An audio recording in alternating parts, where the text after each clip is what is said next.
네, 한 주간의 필리핀 사역을 잘 마무리하고 돌아왔습니다. 저희 교회 첫 선교지가 필리핀입니다. 그래서 이번에 다시 한번 필리핀에 방문하면서 예전에 저희가 사역했던 빈민가랑 최근에 선교사님께서 현지 교회를 개척을 하셔서 그 교회를 돌아보고 왔습니다. 그래서 이번 일정은 현지인 교회에서 말씀을 전하고 코스타 기도 4차 기도회에서 말씀을 전하는 것이 이번 일정이었습니다. 먼저 사진을 한번 보겠습니다. 여기가 저희가 예전에 사역하러 갔던 빈민가 입구입니다. 옆에 보시면 알겠지만 전부 다 쓰레기입니다. 그래서 저 쓰레기촌 입구를 이렇게 들어가다 보면 안쪽에 수상 가옥들이 있습니다. 얕은 바다에 나무 위로 판잣집을 짓고 한 3평에서 4평 정도 되는 집에 많게는 10명 정도 되는 사람들이 함께 살고 있습니다. 한 장 더 넘겨주시겠습니까? 저게 이제 저 사람들이 살고 있는 집입니다. 보시면 저렇게 뒤에 칸막이가 되어 있는데 여기가 따로 폐수 시설이나 이런 게 잘 되어 있지 않아서 저런 칸막이 뒤로 한 공간에 마련하고 그 밑에 구멍을 뚫어 놓습니다. 그럼 거기다가 소변도 보고 대변도 보고 하면서 이제 그 오물들이 그대로 집 밑에 바다로 이렇게 다 떨어지게 됩니다. 저 집은 저희가 예전에 사역해서 방문했던 줄리안이라는 여자분이 계신데 요 앞쪽에 앉아 있는 아기를 안고 있는 머리 긴 여자분이 이게 줄리안입니다. 저분을 저희가 예전에 처음 방문했을 때 아기가 칠삭동이로 태어났습니다. 그래서 이제 죽을 뻔했는데 이게 선교사님이 이 마음이 동해서 이 줄리안 가정을 돌보기 시작했고 지금은 다행히 건강하게 잘 자라고 있습니다. 그런데 최근에 방문했던 목적은 옆에 보면 또 다른 자매가 한 명 있는데 17살 자매입니다. 최근에 이제 임신을 해서 아기를 낳았는데 저 집 평수가 한 2평 정도밖에 되지 않습니다. 그래서 저 집에 가서 이제 태어난 아기를 위해서 기도하고 있는데 아기가 얼마나냐면 제 손바닥 2개 정도 되는 사이즈입니다. 엄청나게 작은 거죠. 안에 들어가서 기도하러 들어갔는데 제가 밟으니까 무너질 것 같더라고요. 제가 지금 80kg 정도 이렇게 나가거든요. 근데 저기 딱 봤는데 뭔가 이렇게 묵직한 느낌이 나면서 무너질 것 같은 그런 불안함에 조금 아찔하기는 했지만 제가 가서 기도하는데 무너지면 좀 되게 미안하잖아요. 그래서 이제 기도를 해주는데 참 많이 눈물이 났던 것 같습니다. 저런 비참하게 살아가는 사람들의 가정들을 방문하고 왔습니다. 넘겨주시면 됩니다. 그리고 이제 빈민가 방문 이후에 선교사님이 사역하시는 교회를 탐방했는데 저기가 이제 연정 제너레이션 교회라고 최근에 개척하신 교회입니다. 교회 크기는 저희 교회 한 3분의 1 정도 되는 크기, 3분의 1보다 조금 더 큰 크기입니다. 그래서 저기 지금 주일학교 아이들이 저희가 예배 드리러 갔을 때 한 50명, 60명 정도 되는 아이들이 참석을 했고 예전에는 120명 정도 되는 아이들이 예배를 드렸다고 하더라고요. 한 장 더 넘겨주시면 사진 있습니다. 여기는 이제 장년층 예배. 저기가 피딩 사역을 하지 않습니다. 그 나눔 사역을 하지 않습니다. 뭐 구호 물품을 주거나 특별히 그런 사역을 하지 않고 교회를 시작했던 이유는 사람들이 그것만 받고 교회에 발을 들이지 않는 거죠. 그래서 선교사님께서는 그런 사역들 하나도 하지 않고 오로지 이제 예배로 시작해서 이제 교회를 시작했는데 감사하게도 한 20명 정도 되는 성도들이 모여서 함께 예배를 드리고 있다고 합니다. 그 다음 사진 보여주시면 아이들 예배에서 이렇게 말씀을 전하고 있습니다. 앞에 서 계시는 분이 현지인 사역자입니다. 옷이 조금 다른 분들과 조금 다르죠. 좀 기티 나는 옷을 입고 있는데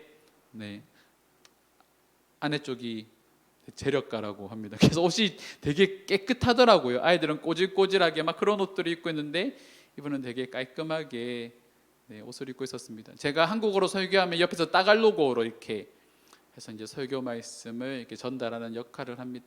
그래서 어린아이들 교회에서 이렇게 말씀을 전하고 넘겨주시면 됩니다. 이번에 이제 목적이었던 코스타 4차 기도회에서 말씀을 전했습니다. 보통 기도회를 1차, 2차, 3차, 4차 진행을 한다 하더라고요. 1차 때 한 70명 정도 모여서 이제 함께 기도를 했다고 하는데 4차 때 감사하게 제가 말씀을 전할 때 227명이 모여서 함께 기도회를 진행하게 되었습니다. 필리핀에서 이런 적이 한 번도 없었답니다. 연합 모임을 했을 때 사람들이 이만큼 모여서, 그것도 청년들이랑 청소년들이 이만큼 모여서 기도한 적이 한 번도 없었다고 하는데, 지금 놀라운 은혜가 이 땅 가운데 일어나고 있는 것 같습니다. 이렇게 이제 필리핀 사역을 마치고 돌아왔습니다. 아까 보셨듯이 이 쓰레기촌의 상황들이 참 비참합니다. 선교사님이 예전에 이제 북한 청년들을 데리고 그 필리핀에서 교육하고 이렇게 이제 역사도 가르치고 여러 가지 사역들을 하셨는데, 이 청년들을 데리고 이 현지인들이 살고 있는 빈민가 사람들이 살고 있는 곳에 방문했는데, 북한 청년들이 그런 말을 했다고 하더라고요. 목사님, 우리보다 더 비참하게 사는 사람들을 처음 보는 것 같습니다라고 말할 정도로 정말 비참한 삶을 살아가고 있습니다. 이런 선교지를 다녀오면 마음이 많이 동합니다. 그리고 저희 교회가 조금 큰 변화를 앞두고 있기에 이 빈민가들과 현지 교회들을 돌아보면서 우리 교회가 어떤 방향으로 나아가야 될까라는 생각들을 조금 정리하는 시간을 가졌습니다. 우리가 잘 알다시피 저희가 떠돌이 생활을 한 4년 정도 했습니다. 공간이 없어서 계속 임대를 하면서 이렇게 4년 정도의 시간을 보내고, 3년 전에 이제 이 명지 땅으로 들어오게 되었습니다. 그리고 지난주에 제가 말씀을 드리면서 이 공간을 정리해야 되겠다라고 이렇게 말씀을 막상 드렸지만, 사실 목사 입장에서는 그런 것들을 결정하고 말씀을 드리는 게 마음이 참 많이 무겁습니다. 꼭 실패한 목회자 같거든요. 공간을 이렇게 잘 하고 공간을 정리한다라는 게 실패한 목회자의 모습으로 비칠까봐, 보여질까봐 조금 불편한 마음들이 있었지만, 최근 이런 마음들이 한번 뒤집어지는 것들을 경험을 했습니다. 하나님의 인도하심에 따라 우리가 하나님을 믿고 나아갈 필요가 있겠다, 여기에도 또 다른 하나님의 이끄심이 있겠다라는 그런 생각들을 하게 되었습니다. 그러던 중에 주셨던 말씀이 바로 오늘 사도행전 8장의 말씀입니다. 사도행전 이 8장의 배경을 잠깐 살펴보면 예루살렘 교회에 엄청난 부흥이 일어납니다. 이제 오순절 성령이 강림하는 사건이 일어나고, 그 이후에 베드로가 설교를 했을 때 3,000명이 그 자리에서 회심하는 사건이 일어납니다. 그 위에 베드로와 요한이 성전으로 갔는데, 성전에서 날 때부터 안전뱅이인 사람이 있었습니다. 그 사람을 베드로가 고쳐줍니다. 한 번에 3,000명이 회심하고 안전뱅이가 일어나는 그런 표적들이 막 일어나기 시작하니까 예루살렘 교회가요 기하급수적으로 부흥하기 시작을 합니다. 어떤 사람들은 자신의 재산을 팔아서 그 재산을 가지고 와 헌금을 하기도 하고, 교회는 그 재산을 받은 재산을 가지고 가난한 사람들에게 돕는 사역들을 계속해서 해왔습니다.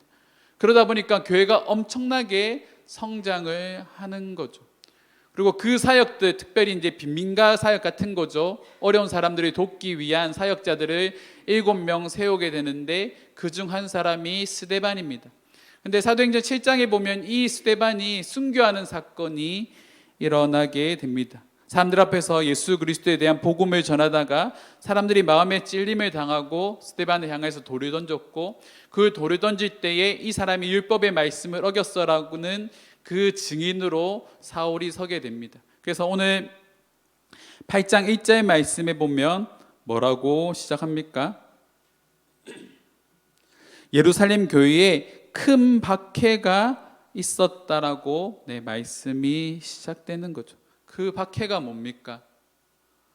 바로 예루살렘 교회가요 지금 말로 하면 깨지는 겁니다.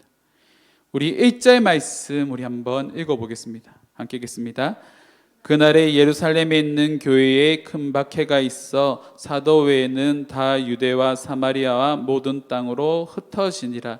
예루살렘 교회에 큰 박해가 있는데, 그 박해가 얼마나 심했던지 사도들을 제외한 많은 사람들이 각지로 흩어집니다. 어떤 이들은 유대 땅으로, 어떤 이들은 사마리아 땅으로, 어떤 이들은 또 다른 지역으로 흩어지기 시작을 합니다.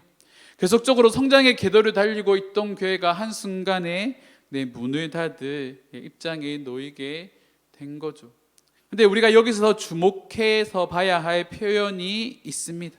바로 흩어지다라는 표현입니다. 원어에서 이 흩어지다라는 단어를 찾아보니까 뿌려지다라는 의미입니다. 우리가 농부가 밭에 씨를 뿌리는 것처럼 이들의 흩어짐이 뿌려지는 의미로 사용되고 있다라는 거죠. 마태복음 13장에 보면 예수님께서 말씀하시는 씨 뿌리는 비유가 나오지 않습니까? 이스라엘 땅은 땅이 척박하기 때문에 돌이 많습니다. 그래서 농부가 쟁기로 막 땅을 이렇게 갈아도 그 땅이 잘 갈리지 않는 거죠. 골고루 갈리지 않는 겁니다. 그래서 농부가 씨를 뿌릴 때 어떻게 하냐면 이 씨뿌리를 흩날리는 거죠. 이렇게 막 흩날리면서 씨를 뿌립니다. 그 과정에서 어떤 씨앗들은 돌밭에 떨어지기도 하고 어떤 씨앗들은 가시떨기 쪽에 떨어지기도 하고 어떤 씨앗들은 길가에 떨어져서 새들이 먹기도 합니다. 또 어떤 씨앗들은 좋은 땅에 떨어져서 감사하게도 결실을 맺게 되는 거죠. 예루살렘 교회에 일어난 박해가 바로 이런 씨 뿌림을 위한 전초 과정이었다라고 오늘 말씀은 우리에게 말을 하고 있습니다. 예루살렘 교회 가운데 박해가 일어나서 수많은 사람들이 흩어지기 시작했는데 이 누가가 이 말씀을 기록을 할 때 씨를 뿌릴 때 사용하는 뿌려지다라는 단어를 사용하는 것은 그 이후에 나오는 말씀에서 우리는 그 해답을 찾을 수가 있습니다. 흩어진 사람들의 행보를 보면 우리 4절 말씀 한번 읽어보도록 하겠습니다. 4절입니다. 그 흩어진 사람들이 두루다니며 복음의 말씀을 전할세. 핵심은 이거죠. 흩어진 사람들이 뭘 합니까? 복음을 전하기 시작하는 겁니다.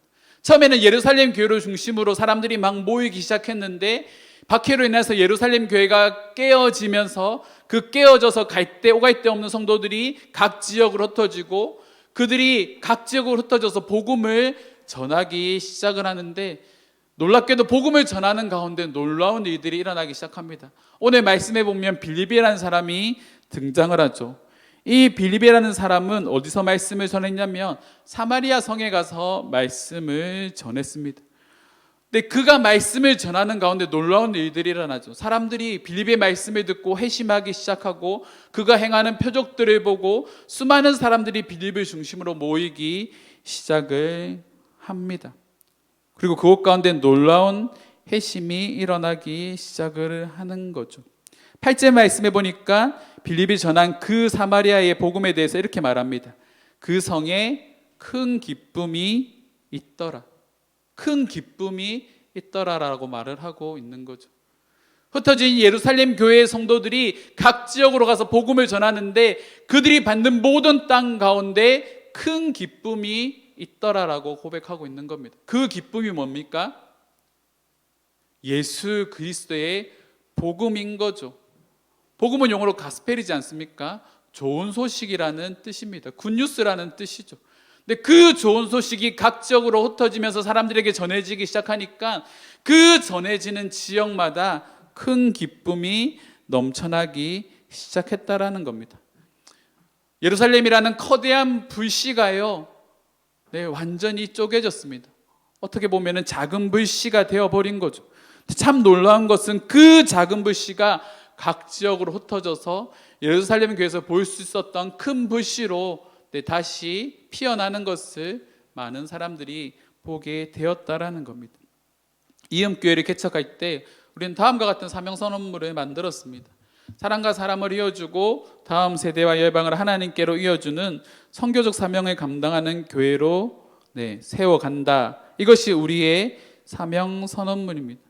하지만 시간이 지나고 교회가 규모가 성도들이 조금씩 늘어나면서 우리가 이제 새로운 공간들을 찾기 시작을 했고 그 공간들을 점점 키워나가면서 이 지역에 와서 이 공간을 매매를 했습니다. 근데 이 공간을 매매한 이후에 우리가 우리의 정체성을 많이 잃어버린 것 같습니다. 3년 동안 이 공간을 유지하기 위해서 많은 에너지를 썼습니다. 대략적으로 조금 많은 돈들이 이 공간에 나갑니다. 저희가 대략적으로 공간에 대한 비용만 매달 300만 원이 이렇게 나갑니다. 이 공간을 유지하는 데 있어서 우리가 많은 재정들을 사용하다 보니까 목사인 저조차도 많이 위축이 되고 제일 먼저 그동안 해왔던 선교 사역들이나 이런 것들이 모두 다 멈추게 되었습니다.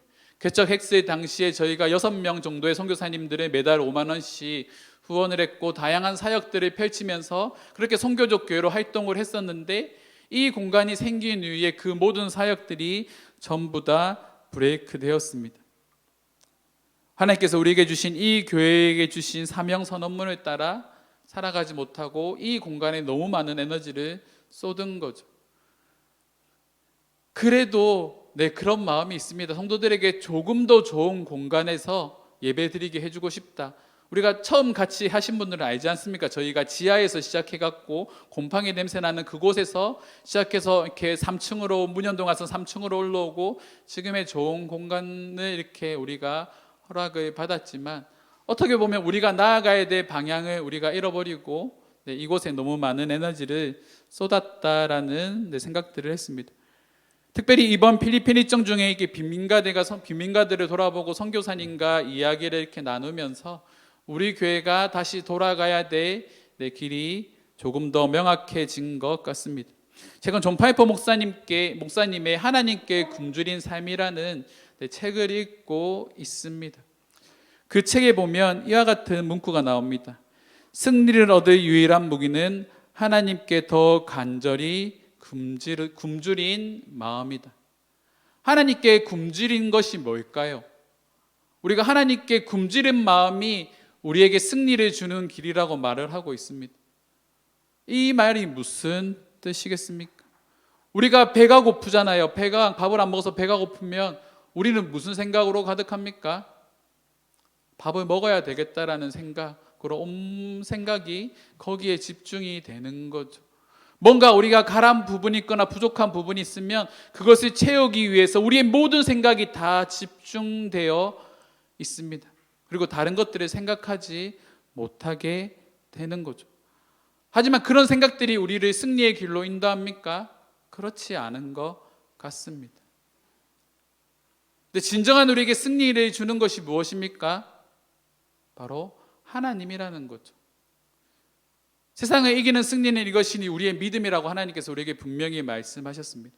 세상을 이길 수 있는 유일한 방법이 우리의 믿음인데, 그 믿음의 대상이 누굽니까? 하나님인 거죠. 다시 말해서 우리가 이 세상 가운데서 승리하기 위해서는 우리가 하나님을 더욱더 바라보고 하나님을 의지할 수 있는 믿음이 우리 가운데 있어야 되는데, 어느 순간부터 그런 마음들이 제 안에도 우리 교회 가운데도 많이 사라진 것 같습니다.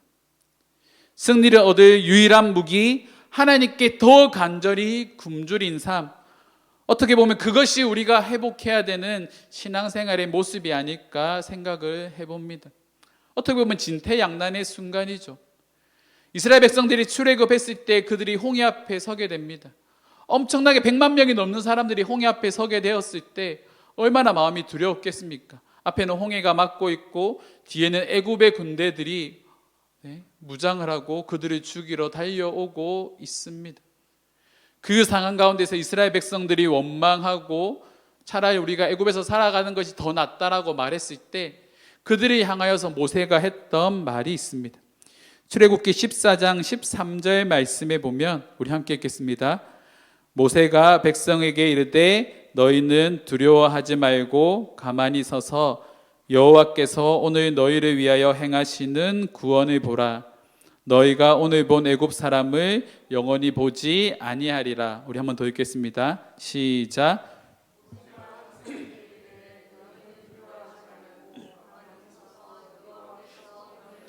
행하시는 구원을 보라. 너희가 오늘 본 애굽 사람을 영원히 보지 아니하리라. 두려워하지 말고 가만히 서서 여호와께서 너희를 위하여 행하시는 구원을 보라고 말을 하고 있습니다. 이 말이 뭡니까? 하나님께서 이스라엘 백성들을 출애굽시키셨고 만나에 매출하기로 그들을 책임지셨던 것처럼 지금 너희가 진퇴양난, 앞으로 나아갈 수도 없고 뒤로 물러설 수도 없는 그 상황 가운데 너희는 가만히 서서 나를 의지하고 믿고 붙들면 하나님께서 새로운 역사를 너희에게 보내주겠다라고 말씀하시는 거죠. 너희에게 구원을 베풀겠다라고 말씀하고 계시는 겁니다. 우리에게 그런 일들이 있기를 소망합니다. 우리를 위하여 행하시는 하나님의 구원을 바라볼 수 있는 그 마음이 우리에게 있기를 간절히 소망합니다. 그러기 위해서 우리에게 필요한 것이 바로 하나님에 대한 갈망함입니다. 하나님에 대한 굶주림이죠. 그 굶주림을 해결하기 위해서 우리가 어떻게 해야 될까요? 한 가지밖에 없습니다. 하나님 앞에 철저히 엎드리는 겁니다. 이번 주 수요일부터 저희가 수요 예배를 시작을 합니다. 그리고 우리가 금요일에 10시 반에 밤 10시 반에 드렸던 금요 예배를 잠시 브레이크하고 새로운 예배를 세팅 중인데, 여러분들에게 한 가지 당부드리고 싶은 건 수요 예배에 오지 못하시는 분들은 금요일에 나와서 우리 함께 기도했으면 좋겠습니다. 우리가 가지고 있는 개인의 문제와 이 교회에 대한 문제들, 이 모든 문제들이 해결될 때까지 우리가 기도의 불씨를 한번 붙여봅시다. 그런 마음들이 되겠죠. 교회가 멀고 육체도 피곤하고 여러 가지 생각들이 우리 안에 있을 겁니다. 그런데 우리의 피곤함 때문에, 우리의 연약함 때문에 우리 앞에 직면하고 있는 문제가 해결되지 않는다면 여러분들은 어떤 것을 선택하시겠습니까? 아까 나눴던 말씀처럼 우리가 하나님을 붙들고 하나님께 나아가면 하나님께서 우리에게 승리의 길을 허락해 주신다고 말씀하셨는데, 그 승리의 길이 우리에게 예비되어 있지만 우리의 연약한 육신의 생각과 그런 마음 때문에 우리가 하나님께 기도하기를 포기한다면 하나님은 절대로 우리에게 승리의 길을 허락해 주지 않으실 것입니다. 그런 의미에서 우리가 직면하고 있는 많은 문제들이 우리에게 기회일 줄 믿습니다. 우리 안에 하나님에 대한 굶주림, 하나님에 대한 갈망함들을 가지고 우리 함께 기도의 자리로 나와서 함께 기도하기를 원합니다. 예전에 이웃교회는 많은 사람들에게 기도의 능력이 강한 교회라는 얘기를 들었습니다. 심지어 우리가 기도했던 많은 것들이 응답되는 역사가 참 많이 일어났습니다. 근데 어느 순간부터 우리가 기도하지 않고 있더라고요. 어느 순간부터 하나님의 간절히 찾지 않는 우리의 모습들을 발견하게 되었습니다. 이제는 정말 우리가 직면하고 있는 이 문제의 사슬을 끊기 위해서 우리는 기도해야 할 때입니다. 여러분들이 개인적으로 가지고 있는 그 문제를 위해서, 교회를 위해서 우리가 함께 기도해야 할 때입니다.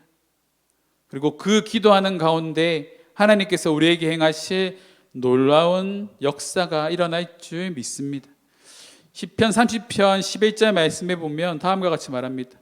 주께서 나의 슬픔이 변하여 내게 춤이 되게 하시며 나의 베옷을 벗기고 기쁨으로 띠우셨나이다. 나의 슬픔이 변하여 내게 춤이 되게 하신다고 말씀하시는 거죠. 베옷은 슬픔을 상징하는 옷입니다. 죽음을 상징하는 옷입니다. 근데 그 베옷을 벗기셔서 기쁨으로 띠를 띄우시겠다라고 하나님께서 우리에게 말씀하시는 거죠. 그런 역사를 우리가 한번 경험합시다. 우리가 하나님께 간절히 부르짖고 기도하면서 우리가 나아가야 될 길들의 문제들을 하나하나 해결해 나갑시다. 나의 힘으로, 나의 능력으로 해결하려고 했던 그 수많은 생각들, 어떻게 보면 하나님 앞에서 교만이지 않겠습니까? 나의 능력으로 그 문제를 해결할 수 있다면 지금 해결되었겠죠.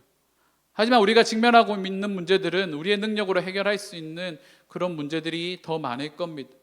그러면 그 문제를 해결해 줄 수 있는 유일한 분, 예수 그리스도, 그 예수 그리스도를 우리가 붙들고 나아가야 하지 않을까요? 그래서 사랑하는 성도 여러분, 우리가 직면하고 있는 그 문제들을 위하여서 우리가 함께 기도합시다. 두세 사람이 내 이름으로 모인 곳에 그곳 가운데 하나님께서 함께 하신다라고 말씀하십니다.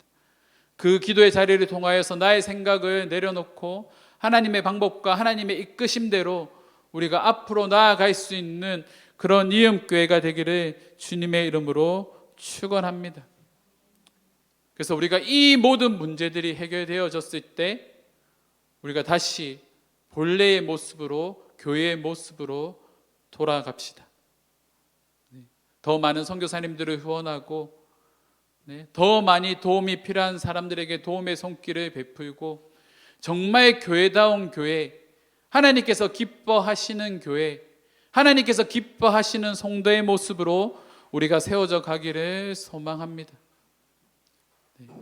제 안에 있었던 그런 마음이 있습니다. 본질을 많이 잃어버린 것 같습니다. 네. 예전에는 처음 개척할 때는 교회는 건물이 아니다, 공간이 아니다라는 그런 얘기들을 참 많이 했었습니다. 근데 목회를 하다 보니까 욕심이 생기더라고요. 깨끗한 공간, 좋은 환경에서 같이 예배드리면 좋겠다. 우리 성도들에게 좋은 환경에서 이렇게 예배드릴 수 있는 최소한의 그런 공간을 마련해 주고 싶다라는 생각을 해서 이 지역으로 이사를 왔지만 정작 교회가 해야 되는 일들을 우리가 많이 놓친 것 같습니다. 그러면 조금은 힘들겠지만 하나님께서 원하시는 길로 나아가지 못하게 했던 이걸 허물어뜨릴 필요가 있다라고 생각을 했습니다. 그리고 우리가 이제 사랑방 나눔 제자 훈련을 하면서 집사님도 그런 고백들을 하시더라고요.